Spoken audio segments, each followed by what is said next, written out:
दीवार पर टंगी सास। पंजाबी में कहावत है, सास चंगी होवे या ते दीवार ते टंगी होवे। संगीता की शादी भी एक ऐसे ही घर में होती है जहां उसकी सास दीवार पर टंगी होती है। ससुर और पति शादी के पहले दिन उसे सास के फोटो के सामने ले जाते हैं, जहां ससुर जी कहते हैं, बेटा संगीता, ये तुम्हारी सास थी, बहुत नेक और भली, लेकिन थोड़ी गुस्सैल थी। गुस्सा आने पर सब तहस नहस कर देती थी, पर अब ये इस दुनिया में नहीं है। हाँ संगीता, माँ होती तो तुम इनकी कोई बात टाल नहीं सकती थी, वरना तो माँ घर में भूचाल ले आती। संगीता मन में खुश होती है कि अच्छा है कि ऐसी औरत अब इस घर में नहीं है, लेकिन दिखावे के लिए वो जैसे ही सास की फोटो के सामने हाथ जोड़कर खड़ी होती है, ये क्या? सास उसे देखकर मुस्कुराने लगी। संगीता आंखों को मलकर एक बार फिर से देखती है, लेकिन फिर सास के चेहरे का भाव, भंगिमा यानी एक्सप्रेशन बिल्कुल बदले होते हैं। वो अपने पति और ससुर को कहती है, माँ की तस्वीर तो स्माइल कर रही है। ना बेटी, ये कैसे संभव है? जरूर तुम्हें कोई गलती हुई होगी, ऐसा कैसे हो सकता है? लगता है तुम शादी की सारी फॉर्मेलिटी करते करते थक गई हो, तुम्हें आराम की जरूरत है संगीता। खैर, सारे संगीता की बात को इग्नोर कर कमरे में चले जाते हैं। वैसे सास की फोटो पर एक्सप्रेशन एक के बाद एक बदलते ही रहते हैं।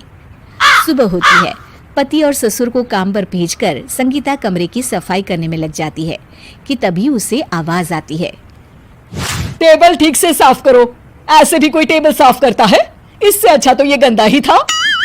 किसी औरत की आवाज सुन संगीता दंग रह जाती है और सोचने लगती है कि आवाज कहाँ से आई।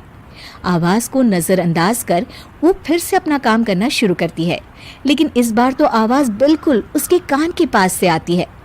मेरा घर है ये, जब तक मैं थी चमका कर रखती थी, हर एक चीज शीशे की तरह थी। तुम्हें तो ना सफाई आती है ना कुछ पता है। क्यों तुम्हें मेरे घर की जिम्मेदारी दे दी गई है? पता नहीं तुमने मेरे बेटे को क्या दिखाई दिया। मैं होती तो एक से बढ़कर एक लड़कियों की लाइन लगा देती। अब संगीता को समझने में देर नहीं लगी कि ये आवाज किसी और की नहीं बल्कि उसकी सास की है, जो दीवार पर टंगी है। वो उसके पास जाती है और कहती है, नमस्ते सासू माँ, मुझे तो कल ही लग रहा था कि दीवार में कुछ काला है। वो दीवार नहीं, दाल होती है पगली। सही पकड़े हैं सासू माँ। तो क्या हो गया आपको जो आप यहाँ भी चैन से नहीं बैठी हैं? सुना मैंने आपका व्यवहार काफी गुस्से वाला था।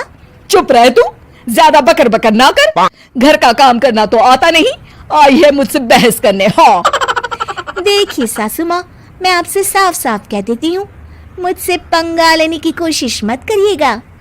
तभी पीछे से संगीता का पति आता है। अरे संगीता, किससे बात कर रही हो? कौन है वहाँ? संगीता की सास की फोटो फिर से पहले जैसी हो जाती है। आपकी माँ से कह रही थी कि मुझे काम करना आता। अरे संगीता, माना सास के ताने हर बहू को अच्छे लगते हैं, लेकिन यहाँ तो माँ है ही नहीं, तुम तो फोटो से ही। तुम भी लाजवाब हो संगीता। किसी को विश्वास नहीं होता कि संगीता अपनी मरी हुई सास की फोटो से बात करती है।